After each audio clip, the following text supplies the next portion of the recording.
The African American-led series highlights the accomplishments of blacks in areas varied as politics, sports, aviation, business, literature, and religion. We will explore how African Americans have succeeded in areas where they'd been previously excluded because of segregation, racism, and lack of opportunity. I'm your host, Dr. Roscoe C. Brown, Jr., and with us today is Cheryl Williams, who's the Associate Executive Dean for Special Education Programs in the City University of New York. Hi, Cheryl. Thank you. Thank you. It's such That's a quite pleasure a title. to be here.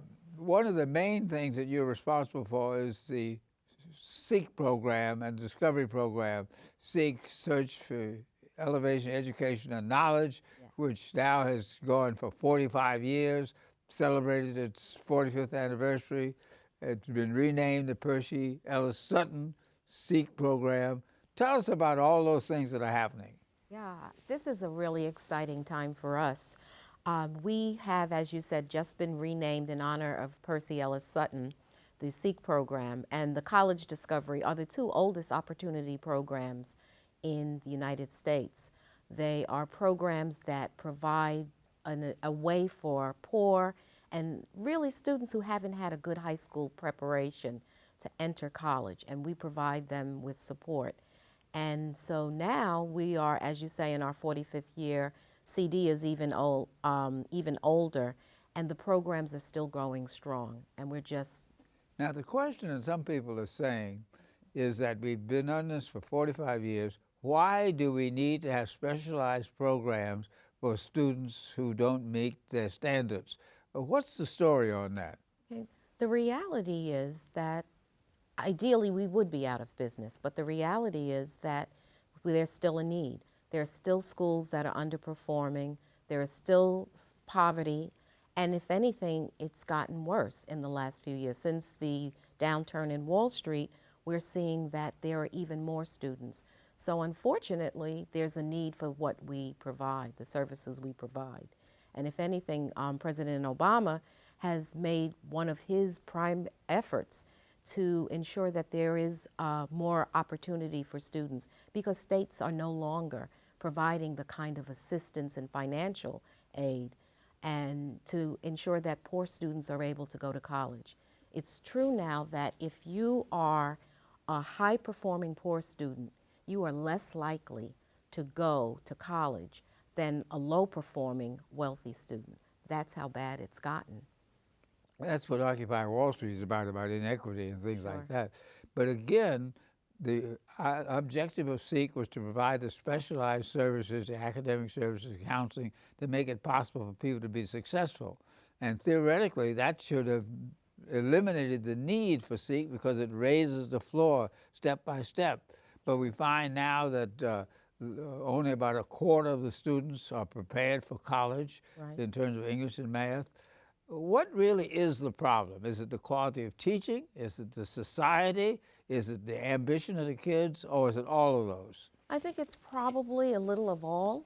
But I do think that the biggest factor is the economy. The fact that there is even less, even students who are graduating and have degrees are finding it's harder and harder to find jobs. We have the instances of parents who are saying, when are these kids going to get out of the home and find jobs, because it's just very, very difficult. So you have poor education. You have education where we really, in our inner city schools, are not focusing on more than reading, writing, math. A lot of the extracurricular activities, some of the art, the music, that's been taken away.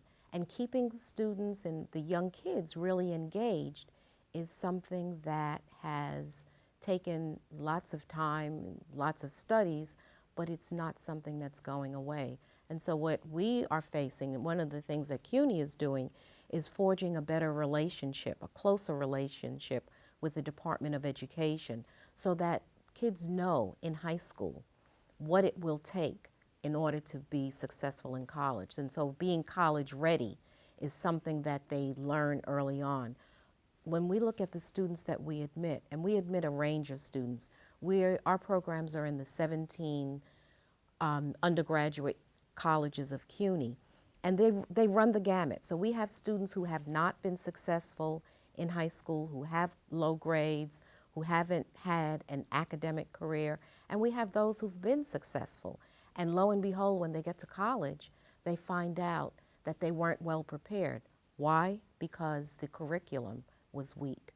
And so what we're doing now in the university as a whole is forging greater ties and collaborations and sharing the databases and ensuring that those students are coming to us better prepared. Well, isn't one of the problems, though, the way in which the curriculum is developed and implemented in the schools? You have large class size, you have underprepared teachers, and you have undermotivated students. Now, theoretically, the extracurricular will motivate them, but if they spend more time playing basketball and volleyball than they do studying, that's a problem. What does your program do to emphasize the academic aspects of the college experience? Okay, what our programs are primarily academic, but we do address the whole By student. primarily academic, you mean tutoring, or We you do mean extra academic instruction? support. We do what we do with our students. We know that the students we admit, by definition, are at risk because they come to us not having met the admissions criteria that are set for the college that they're admitted to. And again, those criteria change depending on the campus. But whatever campus our students are at, they haven't met the admissions criteria. So what we do is we provide a very rigorous summer program. We make sure that they know what it is. First of all, we provide academic instruction, reading, writing, and math. But we also help them with transition from high school into college. So they'll learn about the library, where the library is. They'll go to the computer lab. They'll meet in small groups. They will learn how to learn. And the programs differ from campus to campus, but the one common factor is they focus on the academics and bridging that gap between our students who are, as I said, at risk with the regularly admitted students who have a better academic preparation. Well, what about the specific weaknesses that these students have? Are these weaknesses generic across the board, or are they in specific areas? For example, in math, is it more algebra and trigonometry, or is it probability? And how do the Seek instructors filter out what they need to focus on with each of these students? Okay, what we do is a lot of diagnosis. So we have, math is a major issue within our student population and across the university. Math is a major factor for students doing well in college, and so we do diagnose and see what it is, what area a student is. We use technology as well, so that if we have a student who is found to be deficient in, let's say, basic computational skills, basic arithmetic, they will have a class that is going to center around that, but they'll also have labs where they work on computer programs with software that only gives them those skills that they need, those problems that they need, and once they've mastered that, they'll go on to another. So we really do, and we don't only diagnose what they need academically, we also get a profile of which students have the ability, or not so much the ability, but have the drive, because we know that drive can outshine and outdistance. How do you measure drive? Motivation, drive. There's one thing that we use that's called the LASSI, L-A-S-S-I. And what it does is it looks at students' motivation, how well, and it's a predictor. They're asked questions about, with things like, for example, when you meet an obstacle, how do you respond to that obstacle? And these are psychometrically gathered, but what happens then is that a counselor will sit down with the student and say to him or her, you know, this is what it looks like that you're experiencing and how you handle things. And we're going to help you, and we'll show you how to approach problems and to problem solve and not just give up. And we found it to be very, very useful. in making sure that students know not when they get into trouble, but they know ahead of time that we are giving them tools to help them deal with crisis, adversity, disappointment, etc. It sounds like this is something that every college student should have. Well, Dr. Brown, I'm glad you're saying that, because one of the things I think we're proudest of is the fact that many of the innovations that started in the Seek and College Discovery programs are ones that are now nationally recognized. When we look at George Koo, is probably one of the most well-known researchers. When we talk about high impact, he talks about high impact programs. And high impact programs, he has 10. And of those 10, 5 originated in Seek and CD. He talks about learning communities where a cohort of students take different courses around a theme. They have wraparound instruction.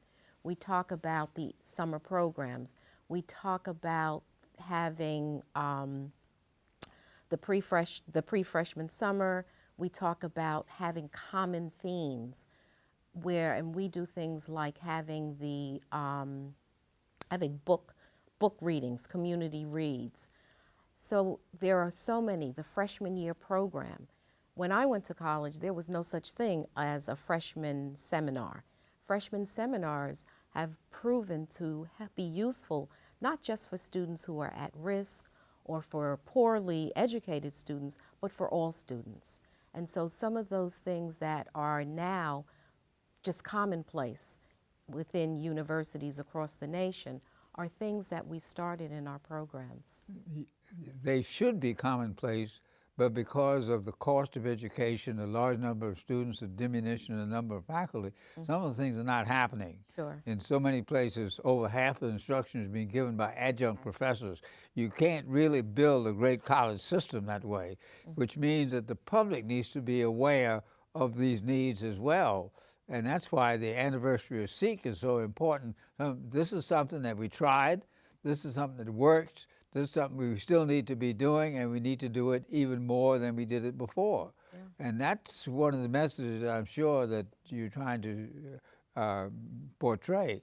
Now, Percy Sutton, David Dinkins, Basil Patterson, Charles Rangel, Shirley Chisholm, they were the people behind getting the Seek program started. It came out of a political necessity, and they were able to say, let's give an opportunity for poor and minority students. But a lot of people who go into those programs are not necessarily economically poor, but they're educationally deprived. And so what do you do to address the education deprivation, the inability to write, the inability to organize their schedule? What do you do in Seek program to address those issues? Okay. Well, let me just say one thing. All the students who are in our programs have two criteria that they meet. So all of our students do have to meet an income eligibility, which is quite low. We've recently moved across New York State to 185% of the poverty level. So our students are all have low incomes. Now, what we do is when we admit students, we do, as I said initially, we do extensive diagnostic work in seeing exactly where they are, both academically, socially as well. And then we have a summer program, but then we insist that they use the services that we provide. A student can't come to us and say, we're interested, we really want the additional monies. They aren't allowed to stay on the side and come to us once they're in trouble. We set guidelines for them about the number of times they have to see counselors. We also set number of times that they have to go to academic support, to the tutoring centers. So we're very intrusive in what we do with students. We work with them closely. And when we talk to students, as much as our monies, most of our funds go to the academic support. But when we ask students what was that made them successful, it's the relationships that they've built with one another in peer mentoring groups, with their counselors. It's knowing that there is someone who is there who is caring about your success and is rooting for you and is guiding you. And that, I would say, if there's one thing that is important in making our students successful, it's the fact that we look at the whole student. We have, if you go to our 17 campuses, you will see varied programs. They're all variations on a theme. And the theme is to provide wraparound services looking at the whole student. But because CUNY is so varied, and there is a place that any student can go to, there's a point of entry, you're going to find that the programs reflect the needs of the population at that campus. So for example, Baruch was finding that many of their students were doing well academically, at least in terms of their grades, but because they were immigrant students who hadn't mastered English, they were not going to be able to get the kinds of jobs that they merited based on their academic prowess, but because they couldn't communicate well. And what they did was they had all kinds of interventions, one of the most important of which was to have conversation groups with those students and to insist that they attend. So the programs look at what their populations, their different populations need, and they develop services for them, programs, but then they insist that the students participate. What's the average age of the students in the Seek program? Our students typically are younger than most of the CUNY students, who as a whole are getting younger, but our students more often than not are coming directly from high school. So the average age is around 19, 20, although we have some older students, but typically our students are younger. So they're making that transition. They're a little, some of them are not as focused as they might be, and that gets taken care of for the most part in the summer program. But someone who's watching this program, who's been out of high school for 2 or 3 years, can they get into the Seek program? If they have not had a previous college experience, they can come into it. And that's the student we like. Sometimes the student who's not coming to us directly from high school has had a couple of hard knocks, and they make even better candidates because they've had a chance to focus and get serious. So yes. Now the admissions process goes through CUNY Central Admissions, or it goes through the college? It goes through the CUNY Central Admissions process. So all of our applications are online now. What a student would do is self-identify. There is a question on the CUNY application that asks if they're interested in the Seek, interested in being considered for Seek or college discovery. And what happens then is they have to fill in additional questions indicating what their income is, what their high school scores, of course, we get as part of the application. And then if they look as though their income falls within the range, they are admitted provisionally as a Seek or college discovery student. And then we verify that income, and then they learn what they must do, which is that summer program. What happens to someone whose income is too high but has a low academic profile? How do they get into CUNY? They get into CUNY, but they don't get into Seek or college discovery because we have 100% verification of income. And we are not an entitlement, unlike Pell or TAP, which are programs for low-income students, and as many students as are eligible will receive that money. We don't have that same luxury, so that we are limited in the number of students that we can admit. And I have to say that one of our, the things that we really wrestle with sometimes is we would like to admit more students because we know, as we talked about earlier, there's an enormous need and we just don't have the resources. But of the 3 opportunity programs in New York State, CUNY admits the most students. In Seek alone, we have 9,000 students, 9,011 to be exact. And in all of EOP, there are 9,000 students across 64 institutions, and we have 9,011.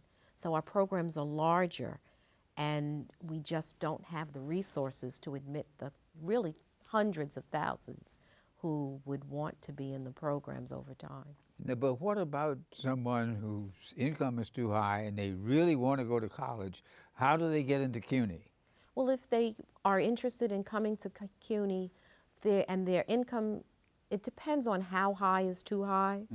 But if they qualify for TAP, if they qualify for Pell, that will provide assistance monies for them if they're eligible.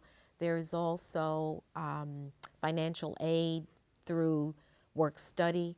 There are programs that are open to students, and if their income, if they're very well prepared, there is the CUNY Honors Program. And as I said, one of the beauties of CUNY, and I would say as a former ESL teacher who would hear from students who came from all over the world, one of the things that they loved about this country was the ability at any point to find a place at college. I taught in Japan, and CUNY, through CUNY, Lehman, we had a program in Hiroshima, and the program was specifically for the students who graduated high school and didn't get into those elite programs. And that was, if you were not one of the best and the brightest in Japan, your opportunity was very, very limited, and CUNY helped to fill that gap. So it's something that we hear over and over in our colleges, how the university has a place for everyone. What about your success rates? Everybody wants to know how many of the students who start graduate, and what do they do after they graduate? Sure. We have always, I'll start with College Discovery. And College Discovery, and let me just say, because I don't know if I said that, College Discovery is at our 6 community colleges, and Seek is at our 11 senior or baccalaureate colleges. In College Discovery, we have better graduation and retention rates than regularly admitted students at every campus, and have always had them. And at Seek, our graduation rates are not quite as high as for regularly admitted students, but they're growing faster, because what has been another asset of the program is, as the colleges have changed their admissions criteria, and as there have been changes, we have always adapted. And so what's happening now is we're finding that as the colleges, CUNY colleges are getting much more selective and more competitive, we've raised our criteria as well. And we're seeing that over the past 10 years, our graduation rates have grown faster than for regularly admitted students. Our retention rates are high, and it's rare that I go any place where I don't find someone who's been a part of either Seek or College Discovery. And I'll just give you one example. My sister had scoliosis as a child, and she talked about going to the Hospital of Special Surgery for a follow-up visit, and how impressed she was with this Ghanaian doctor who was the head of the scoliosis unit. A couple of weeks later, I happened to be watching Good Morning America, and I knew it must be him. And yes, he was very impressive. It was only when we started doing the documentary, Second Chances, that I discovered that he was in fact Dr. Bowachi, who is head of scoliosis at the Hospital of Special Surgery, one of our Seek graduates from Brooklyn College. So it's a story that gets repeated over and over. We have contributed to the economic base through the students that we've graduated who've gone on and gotten gainful employment. And the reach is far and wide. Now, do you have a Seek Alumni Association? We have, every campus has a Seek Alumni Association, and we're moving now, and we're moving now to have not only a Seek and College Discovery Association that's locally based, but to bring those graduates together as a cohort that represents the entire university. We're also developing a intercampus student organization that would feed into our Alumni Association. We're very proud of a student leadership academy that we've established over the past 7 years. And the students are charged with going back to their campuses and sharing what they learned. Because what we do is we take them on a retreat, a 3-day retreat. We provide leadership training, and then they must come up with a project that they develop the program that they would take back to their campuses and share. And amazing things have come out of it. We had students who have developed green peace programs. We had coat drives. We've had students go and work with Habitats for Humanity. And so those students are working, and we're using social media. They have a LinkedIn blog. And what they then are doing is sharing what they learn with their peers at the campuses. And now the next step is bringing them all together into an inter-campus organization that will feed again into an alumni association. As we come to the close of the program, what needs to be done to improve the Seek program to keep it going? Money. We certainly need more funding. We are ratcheting up the expectations for our students, and we need to have vigorous advocacy. We've had level funding for the past 10 years, and as the economy is going up and as we continue to admit students, we need additional resources. And so that I would say, and so advocacy at the state level, we are just got a CAG grant that we're using to improve and increase our services, but that is certainly one of the major things that we need. Today on African American Legends, we've been talking with Cheryl Williams, who is responsible for special programs at the City University of New York.